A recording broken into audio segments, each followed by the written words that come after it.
ओम अज्ञानतिमिरान्धस्य ज्ञानाञ्जनशलाकया चक्षुरुन्मीलितं येन तस्मै श्रीगुरवे नमः।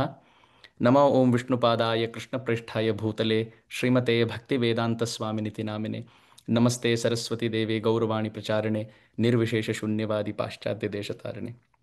श्रीकृष्ण चैतन्य प्रभो नित्यानंद श्री अद्वैत गदाधर श्रीवासदि गौरभक्तवृंद।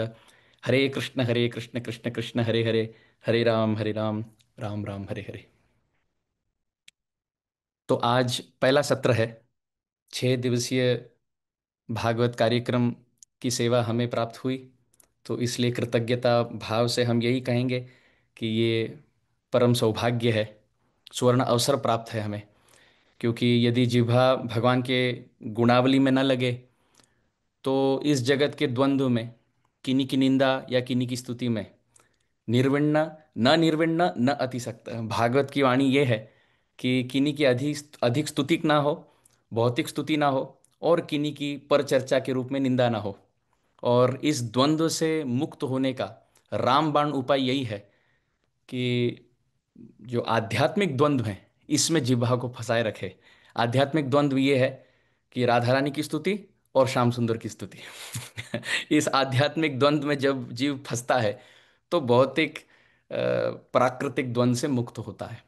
तो जिह्वा को ये सौभाग्य मिला, तो इसलिए हम कृतज्ञता व्यक्त करते करते आज कथा प्रारंभ करेंगे। इस 6 दिवसीय कथा सत्र में हम विशेष करके दशम स्कंद श्रीमद् भागवत के 8वें अध्याय के श्लोकों को क्रमशः लेने का प्रयास करेंगे। तो आप सबसे यही अनुरोध है, विनती है कि कृपया श्रीमद् भागवत के दशम स्कंद 8वें अध्याय को अपने पास रखें, और एक एक श्लोक जैसे हम पढ़ेंगे आप भी साथ साथ पढ़िएगा। मैं ये जानता हूँ कि भक्त भिन्न भिन्न देशों से और भिन्न भिन्न राज्यों से यहाँ एकत्रित हुए हैं, तो आप सबसे करबद्ध प्रार्थना है कि श्रीमद् भागवत को पास रखें और दशम स्कंद 8वें अध्याय पहले श्लोक से हम प्रारंभ करते हैं। तो श्री शुक उवाच। गर्गः पुरोहितो राजन् यदूनांसु महातपाः व्रजं जगाम नंदस्य वसुदेव प्रचोदितः। तो दशम स्कंद के 8वें अध्याय का पहला श्लोक। श्री शुक उवाच, सुखदेव गोस्वामी कहते हैं, गर्गः पुरोहितो राजन् यदूनाम सुमहातपाः व्रजम जगाम नंदस्य वसुदेव प्रचोदितः। तो संदर्भ यह है कि इस अध्याय में 5 बातें दी गई। श्रील विश्वनाथ चक्रवर्ती ठाकुर ने श्लोक के माध्यम से ये समझाया। अष्टमे नामकरणम रिंगणम गव्यमोषणम मृदभक्षणम विश्वरूप दर्शनम च निगद्यते। इस 8वें अध्याय में दशम स्कंद के 5 बातें, 5 विशेष 5 लीलाओं को दर्शाया गया। पहला, नामकरण संस्कार, गर्गाचार्य द्वारा भगवान कृष्ण और बलराम का नामकरण। दूसरा, रिंगणम, जानुभ्याम सह पाणिभ्याम, हाथों से और पैरों के प्रयोग से घसीट घसीट कर ठाकुर जी रेंगने की लीला इस अध्याय में करेंगे। दूसरी बात। अब तीसरी बात, गव्य मोषणम।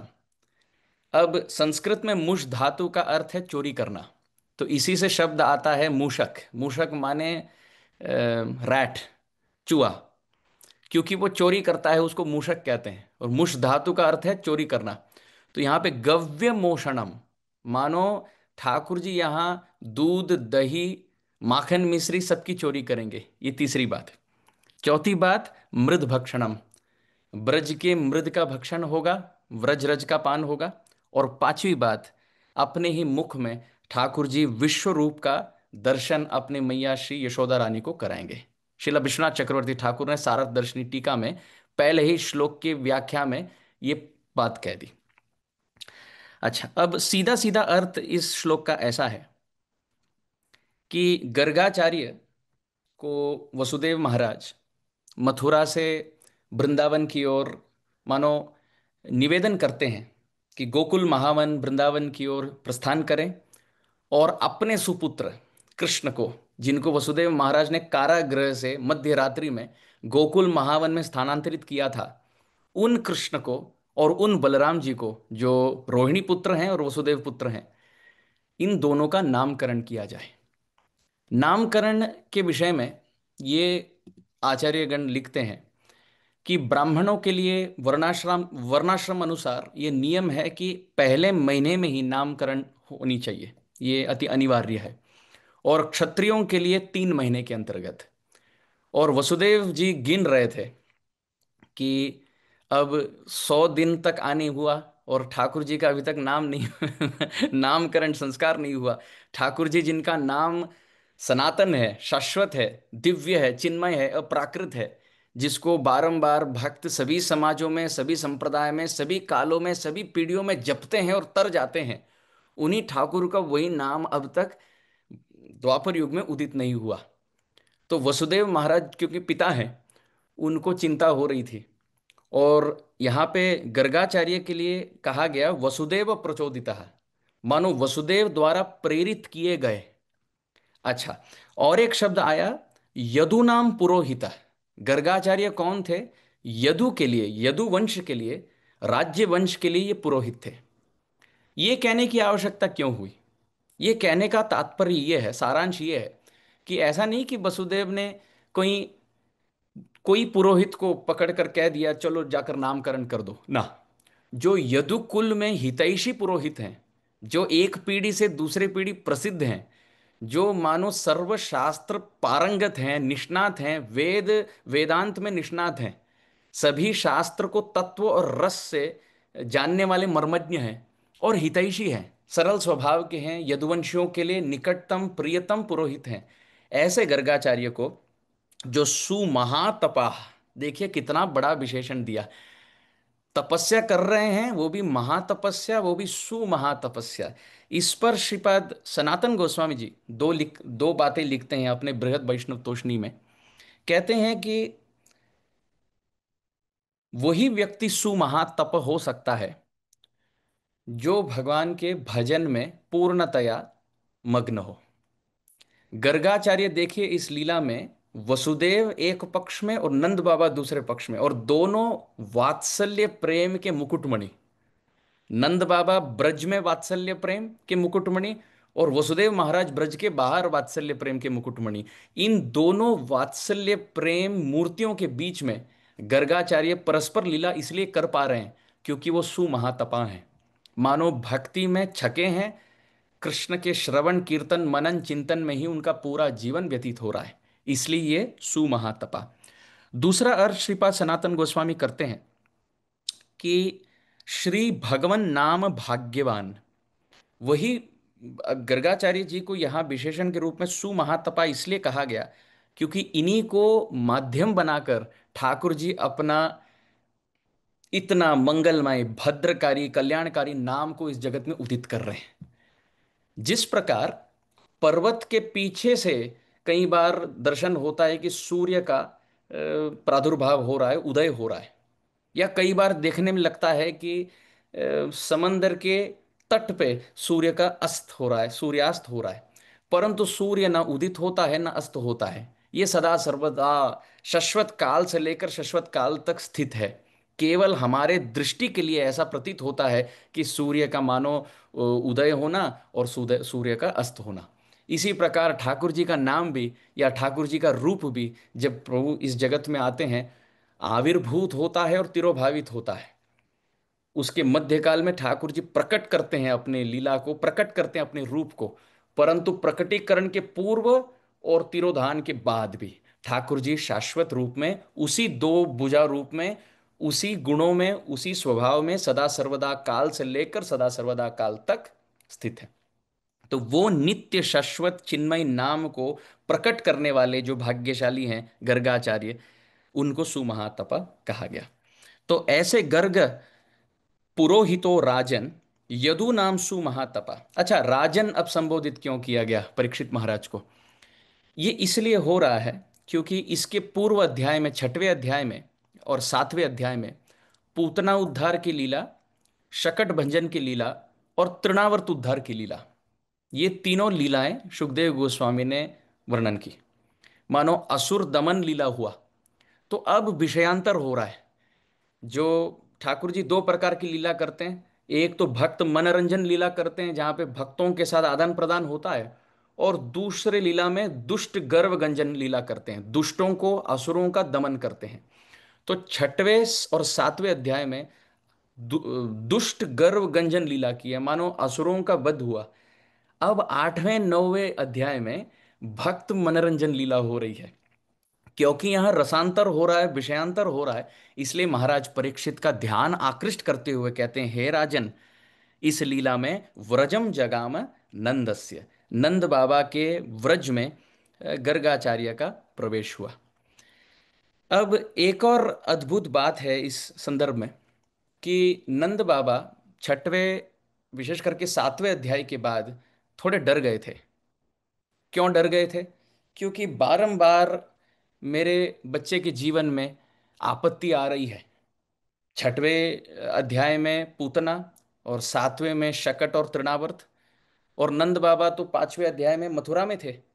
और सभी विपत्तियों का सामना करते हुए ब्रजवासी जब कहने लगे नंद बाबा से कि असुर आए और पूतना आई, अब फिर शकटासुर आए, अब तृणावर्त आए, एक बढ़कर एक, अब शकट घिरने लगा, उत्पात होने लगा। नंद बाबा सोचने लगे, मेरा लाला इतना छोटा सा है, पता नहीं कितने जन्म का प्रारब्ध एक ही समय में। पूतना तो जब आई तब ठाकुर जी 6 दिन के थे, शकटासुर और तृणावर्त आए तो ठाकुर जी 3 महीने के थे।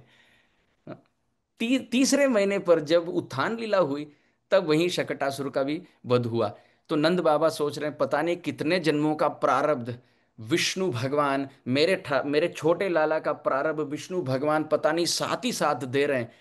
तो शीघ्राति शीघ्र इनका नाम संस्कार हो, और कोई बड़े विद्वान पुरोहित महापुरुष के कर कमलों से यदि ये बच्चा स्पर्शित हो जाए, और मानो आशीर्वाद से पोषित हो जाए, तो जो भी अमंगल है सब मंगल हो जाएगा। सभी मंगल तो मंगल रहेगा, अमंगल भी परिवर्तित हो जाएगा। तो नंद बाबा भी चाहते हैं कि कोई पुरोहित आए, वसुदेव बाबा चाहते हैं कि कोई पुरोहित जाए। तो इसी दो वात्सल्यमय पिताओं के बीच में गर्गाचार्य यात्रा कर रहे हैं। अब दूसरा श्लोक। तम दृष्ट्वा परम प्रीतः प्रत्युत्थाय कृतांजलि आनर्चादोक्षजधिया प्रणिपात पुरोस्सर।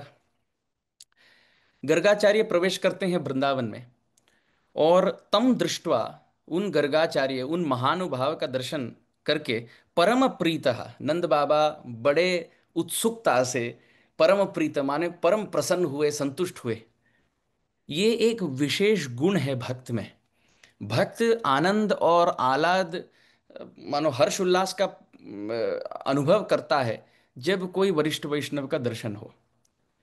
कहीं माथे में तिलक और कंठी माला धारण करने वाले कोई वैष्णव दिख जाए, हम जैसे लोग ही प्रसन्न हो जाते हैं। तो नंद बाबा के हृदय का उल्लास का कहना ही क्या। गर्गाचार्य प्रवेश कर रहे हैं गोकुल महावन में, तो प्रत्युत्थाय नंद बाबा खड़े हो गए। वो खड़े होके कृत अंजलि, देखिए भागवत के प्रत्येक श्लोक का प्रत्येक अक्षर कितना सुंदर है। वो उत्थाय नहीं कह रहे, उठ गए ऐसा नहीं, प्रत्युत्थाय, मानो छलांग लगाकर आंख खुले रह गए, ओ करबद्ध, कृत अंजलि, दंड की तरह गिर गए, दंडवत करते। प्रणिपात शब्द आया, प्रणिपात पुरस्सरम, पहले पहले तो वो झुककर रज में दंडवत किए, और फिर उठकर खड़े हो गए हाथ जोड़कर, अम, परम प्रीतः, मुस्कुराकर मुस्कुराकर कहने लगे गर्गाचार्य से, गिया सुनृतया मुनिम, तीसरे श्लोक में अच्छे शब्दों के प्रयोग से कहने लगे, आइए आइए, आपका स्वागत है, आपका स्वागत है। आप जैसे महानुभाव का दर्शन करके हमारे नेत्र सफल हो जाते हैं, हमारा जीवन सफल हो जाता है। अक्ष्णो फलम त्वदृश दर्शनम ही, ठाकुर जी कर्णेंद्रिय इसलिए देते हैं ताकि आप जैसे महानुभावों की कथा से हम पवित्र हो जाएं। नेत्र इसलिए देते हैं ताकि आप जैसे पवित्र चित्त वाले वैष्णवों के चरण का दर्शन हो सके। हमें हाथ और त्वक इंद्रिय इसलिए देते हैं ताकि आपके चरण का पाद सम्मान हो सके। हमें रसना इसलिए देते हैं ताकि आपके चरण के जल को धोकर उसी भक्त भुक्त अवशेष तीनी महाबल उसी चरणामृत को पीकर हम हमारे जीवन को कृतकृत्य कर सके, ऐसे मुख से कह रहे हैं।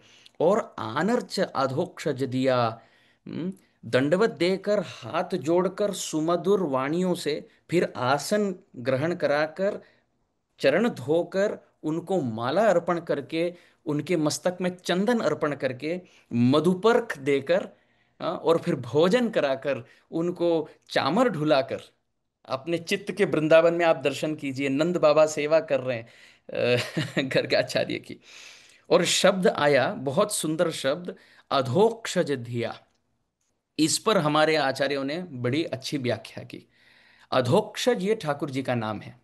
अधोक्षज बहुत सुंदर नाम है भगवान का। और इस नाम के भी कई अर्थ हैं। पहला अर्थ तो ये कि शिला प्रभुपा जी अर्थ करते हैं ये एक कथा में, कि संस्कृत अक्षर शैली में या वर्णमाला में पहला अक्षर है अकार, अ, और अंतिम अक्षर है क्ष, जो क्षत्रिय वाला क्ष लगता है। तो प्रभुपाद जी कथा में इसका स्पष्टीकरण करते हैं कि पहला अक्षर यदि अ हो और अंतिम अक्षर यदि क्ष हो, इसके बीच के जो भी अक्षर हैं और उन अक्षर के तालमेल बैठने पर जो शब्द शैली बनती है, इनको अक्षज कहते हैं। ज माने जन्मा हुआ। जो शब्द, जो भाव, जो वस्तु, जो संबंध जन्म लेते हैं उन अक्षर के बीच, अ और क्ष के बीच के परस्पर तालमेल से, उन सभी वस्तुओं को अक्षज कहते हैं। परंतु न व्याकरण से, न ज्योतिष से, न बुद्धि से, न टीका से, न कोई भाषा शैली से, न कोई गुण से हम ठाकुर को प्राप्त कर सकते हैं। तो ठाकुर जी अक्षज नहीं है, ठाकुर जी अधोक्षज हैं। मानो इन सभी शब्द अध हो जाते हैं, नीचे की तरफ हो जाते हैं, और ठाकुर जी ऊपर के ऊपर हो जाते हैं। परात परम नंद गोप तनयम परात परम नारदादि मुनि वृंद वंदितम। मुकुंद माला स्तोत्र में कुलशेखर जी कहते हैं, हे प्रभु, आप नंद गोप तनय के रूप में ब्रज में अवतरित होते हैं। नंद महाराज जो गोपवंश के राजा हैं, इनके सुपूत के रूप में आप अवतरित होते हैं, परंतु आप परात पर हैं। देवताओं के देवता हैं आप, इंद्र के इंद्र हैं, ब्रह्म के ब्रह्म हैं, शिव जी के शिव जी हैं, यम के यम हैं आप। तो ये प्रभु अक्षज नहीं है। भौतिक वस्तु अक्षज हैं, भौतिक संबंध अक्षज हैं, भौतिक इंद्रिय तृप्ति के सुख, लालसा, ये सब अक्षज हैं। और ठाकुर जी जो शुद्ध, शाश्वत, अपराकृत हैं, ये अक्षज नहीं, अधोक्षज हैं। तो ये एक अर्थ हुआ। दूसरा अर्थ अधोक्षज का ऐसा बनता है, ये भी बहुत सुंदर है, महाभारत से इसका संबंध है, उल्लेख है। अक्षज संस्कृत में कहते हैं पाश क्रीड़ा को, गैम्बलिंग, दूत क्रीड़ा का, पाश क्रीड़ा जो खेलते हैं, इसको कहते हैं अक्षज। और आधा माने, मान अक्ष कहते हैं, अक्ष, अक्ष माने दूत क्रीड़ा या पाश क्रीड़ा, इसको अक्ष कहते हैं। और अध माने बहुत निकृष्ट, निम्न श्रेणी का। तो महाभारत के पाश क्रीड़ा में, दूत क्रीड़ा में जो बहुत ही निकृष्ट हुआ कौरवों के पक्ष से, वहां जिन्होंने जन्म लिया द्रौपदी के वस्त्रहरण कुरु सभा में, ज माने जन्म, मानो अध अक्ष की लीला में जो जन्म हुए ठाकुर जी हैं, वो अधोक्षज है। वाह वाह जय हो श्रीपाद बलदेव विद्याभूषण जी ये अर्थ करते हैं। विष्णु सहस्त्र नाम में ये नाम आता है, अधोक्षज। और उस पर श्री बलदेव विद्याभूषण जी ने टीका लिखी, तो उस टीका में वो ऐसा अर्थ करते हैं कि अधोक्षज विष्णु का ही नाम है, परंतु विशेष करके कृष्ण का नाम है। वो कृष्ण जो निकृष्ट पाश क्रीड़ा, दूत क्रीड़ा में आविर्भूत होकर द्रौपदी के वस्त्रहरण लीला में वस्त्र के रूप में सहायक बने, और भक्त वत्सल, दीन वत्सल के स्वभाव से च्युत नहीं हुए, ऐसे अच्युत का नाम है अधोक्षज। वाह वाह अब तीसरा अर्थ अधोक्षज का ऐसा है, ये बिल्कुल पिछले अध्याय के साथ ताल बैठता है, तालमेल बैठता है इसका। अक्ष का एक अर्थ है, जैसे रथ के पहिए होते हैं, द कार्ट व्हील, कोई भी रथ का जो पहिया होता है, इसको अक्ष कहते हैं संस्कृत में। और ठाकुर जी क्या हो गए सातवें अध्याय में, शकट के अक्ष के नीचे आ गए, अधमानी नीचे। तो जब ये शकट का भंजन हुआ और शकट नीचे गिर गया, तो सबको लगा हाय हाय ये क्या हुआ, यशोदा का लाला कहीं तिरोभावित ना हो जाए इस लीला में। परंतु सब कुछ टूट गया, मटके टूट गए पहिए टूट गए, शकट विभाजित विभाजित हुआ दो हिस्सों में। परंतु नीचे से जन्म लिया यशोदा का सुपुत्र। तो ज माने जन्म, अध माने नीचे, और अक्ष माने पहिए। रथ के पहिए के टूटने पर भी नीचे से जो जन्म लेते हैं उनको अधोक्षज नाम दिया। बलिहारी है, जय हो। ब्रजनंदन, यशोदा नंदन, नंद नंदन, श्याम सुंदर, राधिका रमन की जय हो। तो यहां शब्द आया अधोक्षज धिया। धिया माने बुद्धि, बुद्धि। धी माने बुद्धि, जैसे धीमहि शब्द आया है गायत्री में। तो नंद बाबा ने गर्गाचार्य की ओर अधोक्षज धिया से देखा, मानो भगवत दर्शन करके देखा और आदर दिया। तो इस पे श्रीपाद सनातन गोस्वामी जी लिखते हैं कि, अच्छा उसके पहले श्रीपाद वीर राघवाचार्य जी लिखते हैं, गर्गाचार्य इतने महान भक्त हैं कि नंद बाबा ने उनमें और विष्णु में कोई अंतर नहीं देखा। जैसे हम प्रभुपाद जी और भगवान में अंतर नहीं देखते हैं, वैसे तो अंतर है, एक भक्त है और एक भगवान है, परंतु फिर भी यदि कोई समंदर के बहुत ही निकट खड़े हो जाए, हम क्या कहते हैं दूर से, अरे ये तो समंदर में है नहीं समंदर में, परंतु समंदर के इतने निकट हैं, इतने समुद्र के सानिध्य में है कि दूर से ऐसे प्रतीत होता है कि समंदर में है। तो साक्षात हरित्वेन समस्त शास्त्र उक्तस्तथा भाव्यत एव सत्य, शुद्ध वैष्णव भगवान नहीं होता, परंतु भगवान की इतने पास है कि कई बार उनको भगवान बादरायणी ऐसा संबोधन किया गया। तो गर्गाचार्य इतने शुद्ध भक्त हैं कि उन्हीं को अधोक्षज के रूप में, उन्हीं को विष्णु के रूप में नंद बाबा ने देखकर स्वागत किया, ऐसे वीर राघवाचार्य लिखते हैं। इस पर श्रील भक्ति सिद्धांत सरस्वती ठाकुर प्रभुपाद ने टीका लिखी और उन्होंने कहा, इससे ये समझ में आता है कि भक्त को भक्त का अतिथि सत्कार कैसे करना चाहिए। यदि घर में कोई भक्त आए तो हमें अधोक्ष जी दिया, मानो ये सोचकर कि इनके चित्त में मेरे इष्टदेव ठाकुर जी विराजमान है, ये भगवान नहीं है, परंतु इनके हृद सिंहासन में मेरे ही इष्ट देव विराजमान है। तो ये दूसरा अर्थ हुआ। एक अर्थ हुआ अधोक्षज धिया का, गर्गाचार्य ने नहीं, नंद बाबा ने गर्गाचार्य को भगवान जैसा ही देख लिया, इतने शुद्ध वैष्णव कि ये भगवत दर्शन किया। अथवा दूसरा अर्थ ये कि भगवान इनमें वास करते हैं, तो ये धाम स्वरूप है। जैसे वृंदावन धाम में ठाकुर विराजमान है, तो ये धाम ठाकुर का वासस्थली है, लीला विहार स्थली है और अधिष्ठान है। तो गर्गाचार्य का हृदय भी, तुम्हार हृदय सदा गोविंद विश्राम, इस न्याय से या इस व्याख्या से हम ये जान सकते हैं कि उनमें भगवान वास करते हैं। अच्छा, तीसरा अर्थ ये है कि अधोक्षज इस शब्द का यहाँ पे सनातन गोस्वामी जी टीका लिखते हैं कि नंद बाबा ने अपने पुत्र का स्मरण किया। अधोक्षज कौन? मेरे लाला।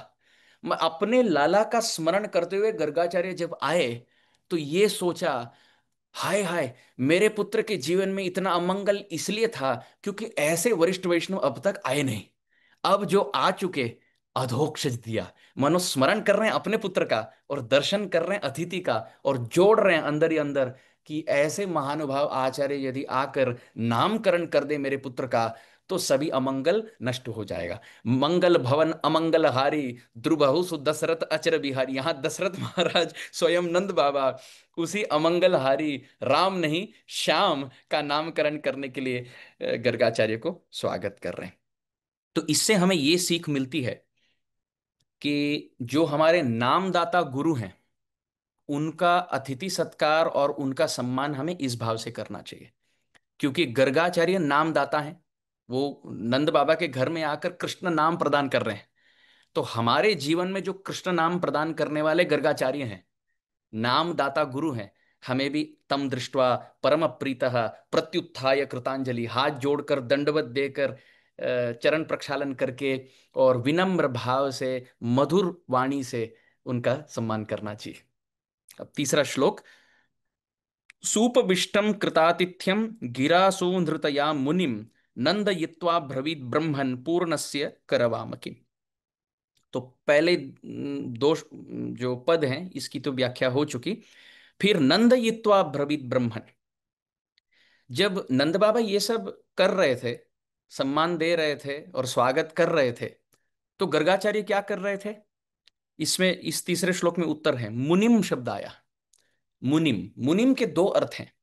एक जो मौनशील रहे, तो नंद बाबा जब सेवा कर रहे थे, गर्गाचार्य मौन थे, ये देखने के लिए कि नंद बाबा का ये सब करने के पीछे अभिप्राय क्या है, ध्येय क्या है, लक्ष्य क्या है, क्यों कर रहे हैं। क्या उनको भौतिक इच्छा है या कोई आध्यात्मिक इच्छा है।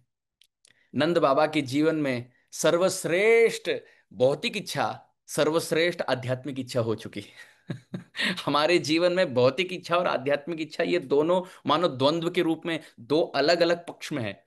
परंतु नंद बाबा का भौतिक इच्छा क्या है, मेरे पुत्र का नामकरण हो, और उनके पुत्र का नाम, ये सर्वश्रेष्ठ आध्यात्मिक इच्छा है।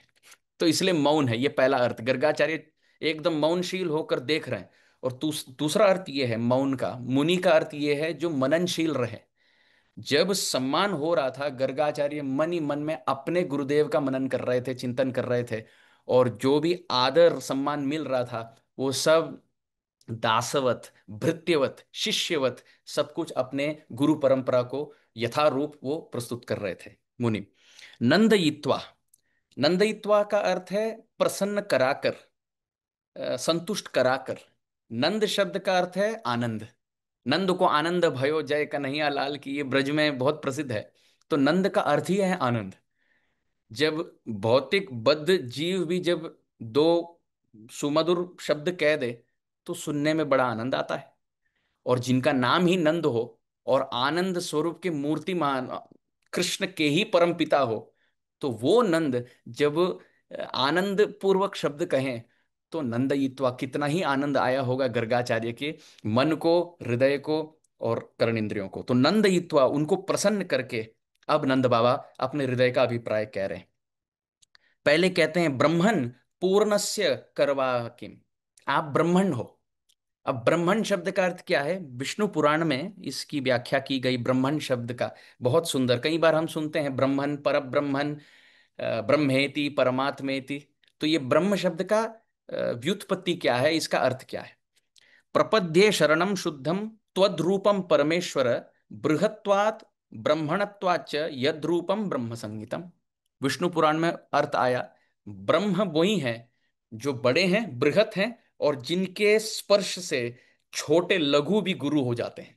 मानो जो बड़े हैं और दूसरों को बड़ा कर सकते हैं, वो ब्रह्म, वो भगवान। तो यहां गर्गाचार्य को ब्रह्मन इसलिए कहा गया कि आप तो वरिष्ठ हैं ही, हम कनिष्ठ हैं। आपका यदि हम संग करें तो हमारा जीवन भी बेड़ा पार हो। तो ये उद्देश्य से ब्रह्मन शब्द। देखिए भागवत कितना सुमधुर है।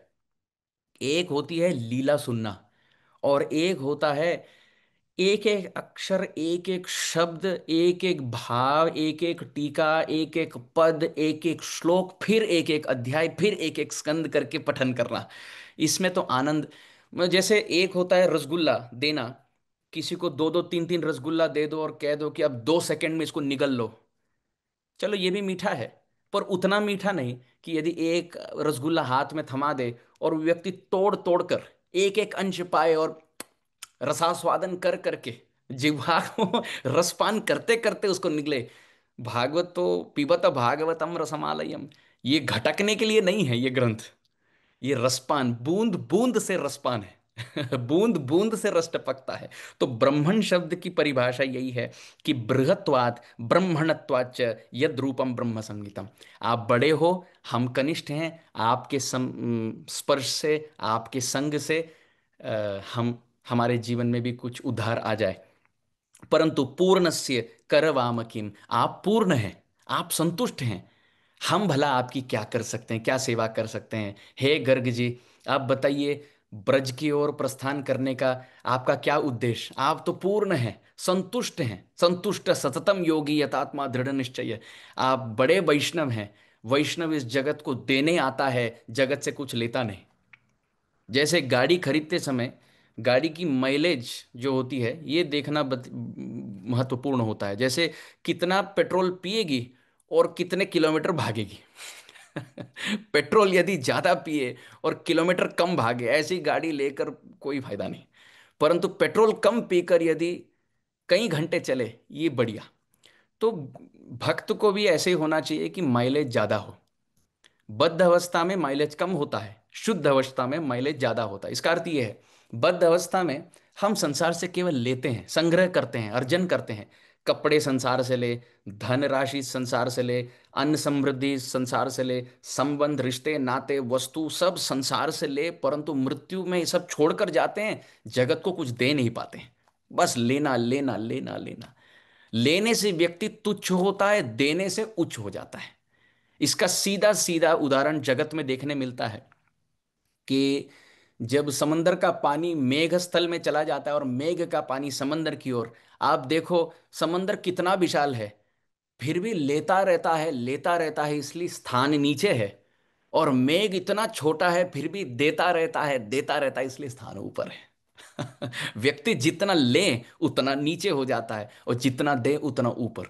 और शुद्ध वैष्णव जैसे रूप गोस्वामी, सनातन गोस्वामी, पहनने के लिए कौपिन, खाने के लिए मधुकरी, रहने के लिए वृक्षों के छाया के नीचे, और रज में वास, वो खाते हैं कर पात्र में। ऐसा नहीं कि कोई बड़ा आयोजन किया गया, कोई नहीं। रहने के लिए भी कई बार परिव्राजक आचार्य हैं, अथवा वृद्धावस्था में कोई छोटी सी झोपड़ी या छोटी सी भजन स्थली बना दी बस। तो लेते हैं जगत से बहुत कम, और देते हैं भक्ति रसामृत सिंधु, देते हैं षट संदर्भ, देते हैं वो राधा गोविंद देव, देते हैं टेर कदम। मानो ऐसे शाश्वत भेंट अवधान देकर जाते हैं, और लेते कुछ नहीं। तो गर्गाचार्य से यही नंद बाबा कहते हैं, पूर्ण से, आप तो पूर्ण हैं, आप तो कुछ चाहते ही नहीं, संतुष्ट हैं, तृप्त हैं। करवाम किम, हम जैसे लोग आपको भला क्या ही दे सकते हैं। तो इस पर मानो शिला विश्वनाथ चक्रवर्ती ठाकुर ने टीका लिखी चौथे श्लोक में। तो गर्गाचार्य मानो मनी मन में पूछ रहे हैं नंद बाबा से, यदि हम पूर्ण हैं तो भला आप जैसे एक श्रीमंत धनाढ्य के घर में आए क्यों? कभी अभाव होता है तभी किन्हीं के घर जाते हैं हम।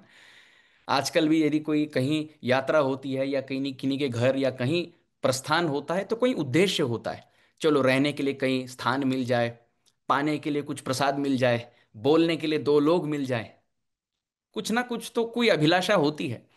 तो गर्गाचार्य मनी मन में सोच रहे हैं, यदि हम इतने तृप्त और इतने पूर्ण हैं, तो भला आप बताइए, आप जैसे गृहस्थ के घर में हम भला क्यों आए? हम विरक्त हैं, आपके घर में हम क्यों आएंगे यदि पूर्ण है? तो उसका उत्तर देते हुए चौथे श्लोक में नंद बाबा कहते हैं, महद विचलनम नृणाम गृहीणाम दीन चेतसाम निश्रेयसाय भगवन कल्पते नान्यथा क्वचित। महद विचलनम नृणाम, आप जैसे महानुभाव, महत विचलनम, विचलनम माने यात्रा, अपना आश्रम छोड़कर आप इसलिए पर्यटन में लगते हैं, परिक्रमा में लगते हैं, भ्रमण सेवा करते हैं। क्यों?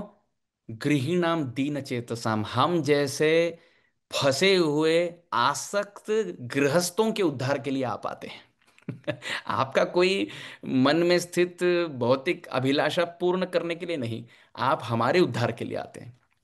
तो भला इस पे यदि कोई प्रश्न करे, तो उद्धार के लिए गृहस्थ भी तो जा सकता है विरक्त के यहाँ, गृहस्थ के घर विरक्त क्यों आए? तो उसके उत्तर में वो कहते हैं, दीन चेतसाम, हम जैसे गृहस्थ आसक्त होते हैं। जैसे देखिए भौतिक संसार में, हमारी पीढ़ी में भी यदि देखें, यदि कोई कहा जाए कि 12 महीने आकर अब वृंदावन में वास कीजिए और अब भजन कीजिए, तो हमारे मन में यही प्रश्न उठेगा, तो पत्नी का क्या, बच्चों का क्या, स्कूल का क्या, जॉब का क्या, धनराशि कैसे बनेगी? और यदि हम यात्रा करने आए तो 1 हफ्ता तक तो ठीक है, उसके आगे फिर लौटना पड़ेगा क्योंकि जॉब है। घर ऐसा कारागृह है जहां पे न करबद्ध रखने के लिए कोई रस्सी है, फिर भी हम सब फंसे हैं। ना कोई बाहर कोई जेलर खड़ा है, फिर भी हम आते हैं। और ना ऐसे लोहे के बड़े बड़े पिंजर लगाएं, फिर भी तो क्या, जो हम देख नहीं पाते हैं, फिर भी है जिसको हम तोड़ नहीं पाते। तावत कारागृहम गृहम। तो कारागृह में आसक्त गृहस्थ, मानो जिस प्रकार कई बार ज्योतिष शास्त्र में देखा जाता है कि कई ज्योतिषी होते हैं, वो तो कुंडली तो पढ़ते ही हैं, और उसके साथ साथ पत्र पढ़ने वाले तोते भी रखते हैं पास। और ये तोता ऐसे होता है कि पिंजरे का द्वार खोला होकर भी वो तोता बाहर आता है, पत्र अपने मुख से मानो चयन करता है, हाथ में, ज्योतिषी के हाथ में धर देता है, और पुनः आके उसी पिंजरे में फंस जाता है। हम गृहस्थ वैसे हैं, नंद बाबा कह रहे हैं। कि द्वार खुला है मानव जीवन में कि हम उड़ जाकर ठाकुर जी के धाम में प्रवेश कर सकते हैं, फिर भी गृहीणाम दीन चेतसाम, हाय हाय हम फंसे हैं। इसलिए हमारे उद्धार हेतु आप आए हैं। और इसका सीधा सीधा उदाहरण हम देख सकते हैं कि वामन देव कुछ भी नहीं चाहते थे, परंतु बलि को महाजन बनाने के लिए आए, घर आए। बलि महाराज महाजन इसलिए बने क्योंकि वामन देव सर्वप्रथम उनके घर आए। इसलिए तो सौभाग्य हुआ कि वामन देव के चरण रज बलि के मानो शिरोधार्य हो, और बलि फिर 12 महाजनों में एक बन सके। तो और जैसे महाराज जी ने प्रारंभ भी किया ये कहते हुए कि आज वही दिन है जब श्रीला प्रभुपाद जी ने यूएस की ओर प्रस्थान किया। वही गृहीणाम दीन चेतसाम महद विचलनम नृणाम, वही जो विधि है यहाँ भी लागू पड़ता है। प्रभुपाद जी पाश्चात्य देश को देने आए, कुछ लेने नहीं आए। और लेने यदि आए केवल हमारी पाप प्रवृत्ति को लेने आए और हमारे पुनर्जन्म वृत्ति को लेने आए। बाकी सब तो देने ही आए ठाकुर जी के भक्त प्रभुपाद जी। तो इसी भाव से जब नंद बाबा के घर गर्गाचार्य आते हैं तो नंद बाबा कहते हैं, कल्पते न अन्यथा क्वचित, आप अपने स्वार्थ के लिए नहीं आ रहे हैं, निश्रेयसाय, आप दूसरों के उद्धार के लिए आ रहे हैं। तो इसीलिए मेरे मन में एक अभिलाषा है, मेरे मन में एक अभिलाषा है। अब 5वें श्लोक में और 6वें श्लोक में मिलाकर इस युग्मक में वो कह रहे हैं कि ज्योतिषाम अयनम साक्षात यत्त ज्ञानम अतीन्द्रियम प्रणीतम भवता येन पुमान वेद परावरम त्वम ही ब्रह्मविदाम श्रेष्ठ संस्कारात् कर्तुमर्हसि बालयोर अनयो नृणाम जन्मना ब्राह्मणो गुरु। वाह वाह। कहते हैं कि ज्योतिषाम अयनम साक्षात यत्त ज्ञानम अतीन्द्रियम, कि ज्योतिष शास्त्र अतीन्द्रिय है। अतीन्द्रिय का अति इंद्रिय, इंद्रियों से परे है, और हम सबकी बस की बात नहीं। आप देखिए 1000 लोग में एक ज्योतिषी निकलता है, एक ज्योतिष मर्मज्ञ निकलते हैं। तो ये अतीन्द्रिय शास्त्र है। और इस शास्त्र के स्रोत कौन है? अभी तो हम चलो यदि कोई कुंडली पढ़ता भी है, आजकल सब सॉफ्टवेयर में पढ़ लेते हैं या कोई वेबसाइट में अपना डिटेल्स डाल दो तो अपने आप वो बता देता है कि राहु कैसा है, शनि का दशा कब है, और फिर बुध कैसा है, और गुरु और शुक्र का स्थान सब कुछ बता देता है। परंतु पहले के जमाने में व्यक्ति को गणित का प्रयोग करके कुंडली बनानी पड़ती थी। और ये शास्त्र का स्रोत, उनका उद्गम स्थान गर्गाचार्य हैं, भृगु जी हैं, भृगु पराशर पराशर जी हैं, भृगु जी हैं, गर्गाचार्य हैं। यही सब दिग्गज पारंगत हैं इस ज्योतिष शास्त्र के। तो नंद बाबा कहते हैं ज्योतिषाम अयनम साक्षात, ये ज्ञान जो है ज्योतिष शास्त्र का, ये भवता प्रणीतम, आपके द्वारा ही निर्मित है। ये सभी शास्त्र आप ही लिखे हैं।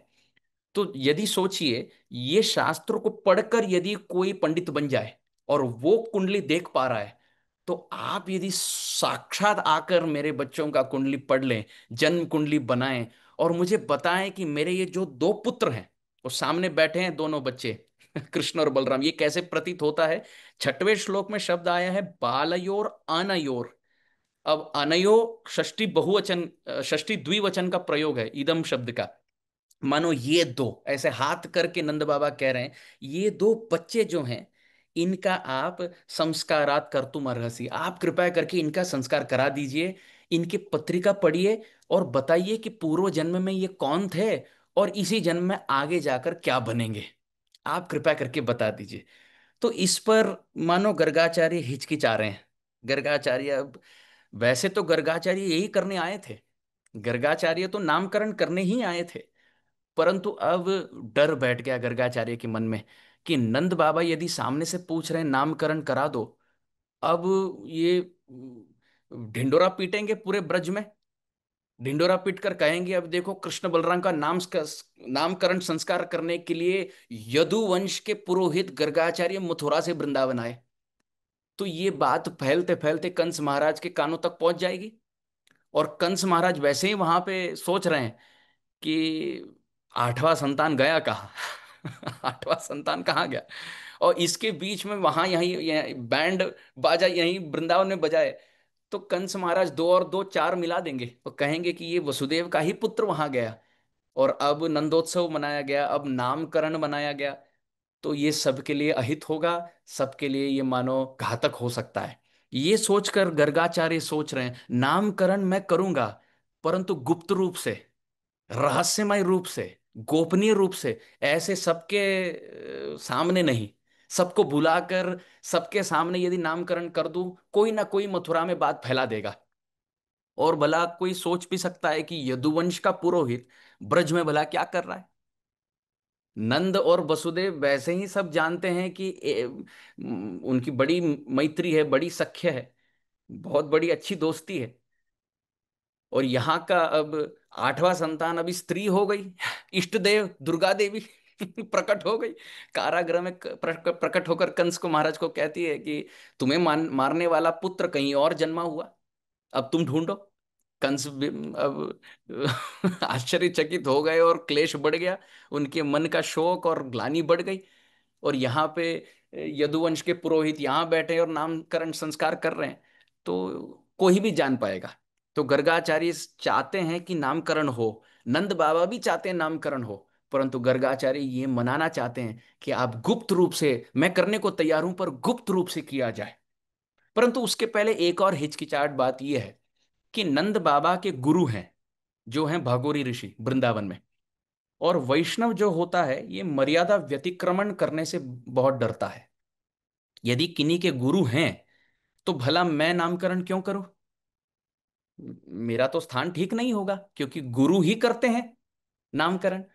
तो उसी भाव से वो सोच रहे हैं गर्गाचार्य मन में कि गुरु ही नामकरण करते हैं, आप भला मुझे क्यों पूछ रहे हैं। तो यहाँ पे नंद बाबा छठवें श्लोक में कहते हैं ब्रह्म विदाम श्रेष्ठ, आप सभी शास्त्र जानने वालों में श्रेष्ठ हैं, और जन्मना ब्राह्मणों गुरु, जन्म से आप ब्राह्मण कुलोत्पन्न हैं, आप गुरु हैं। तो इस पर श्रीपाद जीव गोस्वामी जी और श्रीपाद वल्लभाचार्य जी टीका लिखते हैं कि जात्या एव उत्पत्ति मात्रेण, कि ब्राह्मण यदि कुलोत्पन्न होने से ही यदि गुरु हो, तो गर्गाचार्य जैसे शुद्ध भक्त, सभी शास्त्र पारंगत और सभी सद्गुण सदाचार युक्त यदि ब्राह्मण मिल जाए, वैष्णव शिरोमणि मिल जाए, तो ऐसा अवसर मुझे खोना नहीं। ये भाव है नंद बाबा का। तो अब आगे गर्गाचार्य सातवें श्लोक से बहुत सुंदर व्याख्या करेंगे और भगवान का नामकरण करेंगे। ये कथा हम कल देंगे। तो आज यहीं वाणी को विश्राम देंगे और कल यहीं से प्रारंभ होगा। तो जो भी त्रुटियां हो गई हैं आप सब मुझे क्षमा कर दीजिए। केवल दास भाव से मैं भागवत का जो सार है, इस सार प्रस्तुति के लिए मैं आया हूँ। तो जो भी दोष हैं आप क्षमा कर दीजिए। यदि आपके हृदय में कोई बात अच्छी लगी हो, आह्लादजनक हो, तो आप मुझे आशीर्वाद दे दीजिएगा। वाञ्छाकल्पतरुभ्यश्च कृपा सिंधुभ्य एव च पतितानां पावनेभ्यो वैष्णवेभ्यो नमो नमः।